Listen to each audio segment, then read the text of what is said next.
ચાલતી હોય તો સૌથી પહેલા જયઘોષ કરીએ, જય શ્રી રામ, જય શ્રી રામ, જય સ્વામિનારાયણ, જય શ્રી સ્વામિનારાયણ, જય શ્રી બજરંગબલી. બજરંગબલી એટલા તાકાતવર અને જયઘોષ એટલો ધીમો, એટલે હું હાથે કરીને ધીમો બોલ્યો. એમ કીધું મારે જોવો છે જયઘોષ કેવો થાય છે.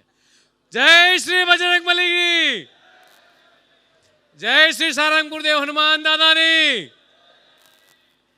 હનુમાન ચાલીસા યુવા કથા વક્તા શ્રી હરિપ્રકાશ સ્વામીજી, શ્રદ્ધેય સંતગણ અને આજની આપણી આ યુવા કથામાં આપણી વચ્ચે સૌ ઉપસ્થિતિ એવા રાજ્યના આરોગ્ય અને કાયદા મંત્રી શ્રી ઋષિકેશભાઈ, મારા પરમ સ્નેહી સાથી મંત્રી શિક્ષણ મંત્રી શ્રી પ્રફુલભાઈ અને નિકોલ વિસ્તારના સૌ સ્નેહીજનો, બહેનો તથા ભાઈઓ.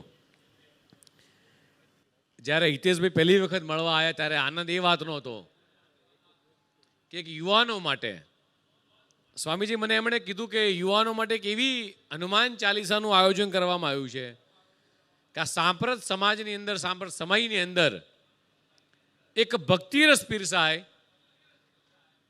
સાથે સાથે વ્યસન મુક્તિનું ખૂબ મોટું આયોજન થાય અને 31 ડિસેમ્બર આખું વિશ્વ જ્યારે નવા વર્ષની શરૂઆતના આગમનમાં ઘણા બધા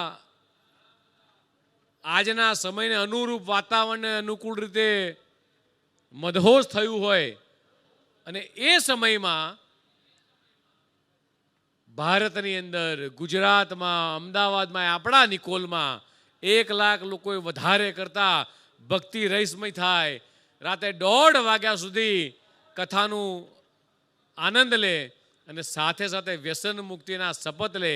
આ કદાચ આ આઝાદીના 75 વર્ષ બાદ બનેલી ઐતિહાસિક ઘટના છે મિત્રો. હું ઋષિકેશભાઈ, પ્રફુલભાઈ અને સ્વામીજી 11,000 કિલોનો અન્નકૂટ હોય અને એ અન્નકૂટ પણ માત્ર એક વ્યક્તિએ આપેલો નહીં, પણ અહીંયા જેટલા કથામાં આવે છે કોઈના કોઈ હરિભક્તો દ્વારા અલગ અલગ ઘરેથી, જવાહરભાઈ આ બધા જ લોકોએથી બધી જ પ્રસાદ આવીને આખો અન્નકૂટ થાય. અને વિશેષ વાત એ છે કે આ તમામે તમામ અન્નકૂટનો પ્રસાદ દાદાના ચરણોમાં પધરાવી અને કાલે સવારે સિવિલ હોસ્પિટલ હોય, વીએસ હોસ્પિટલ હોય, એલજી હોસ્પિટલ, આ પ્રસાદ એ બાળકોના અને ગરીબ દર્દીઓના મોઢામાં જવાનો છે. આ કંઈ નાની વસ્તુ નથી. આપણા બધા જ માટે એક આનંદનો વિષય છે. હજારો વર્ષોની એક લડત ચાલતી હતી, હજારો વર્ષોથી સનાતન ધર્મય હિન્દુઓનું એક લડત ચાલતી હતી અને લડતમાં કદાચ કોઈએ સાથ આપ્યો હોય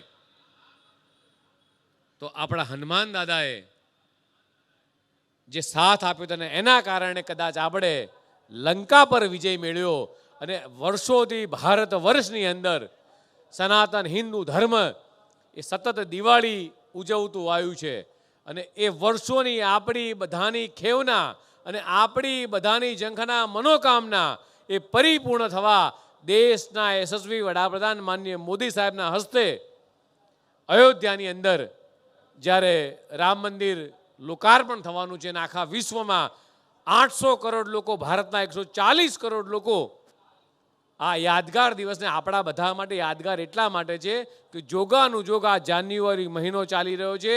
નિકોલની અંદર હરિપ્રકાશ સ્વામી દ્વારા કથાનું વાંચન થઈ રહ્યું, હનુમાન ચાલીસા થઈ રહ્યા છે અને જેવા હનુમાન ચાલીસા પૂર્ણ થશે ત્યાં જ દેશના યશસ્વી વડાપ્રધાન નરેન્દ્ર મોદીજી આખા વિશ્વ માટે ભગવાન રામનું મંદિર આપણને બધાને અર્પણ કરવાના છે.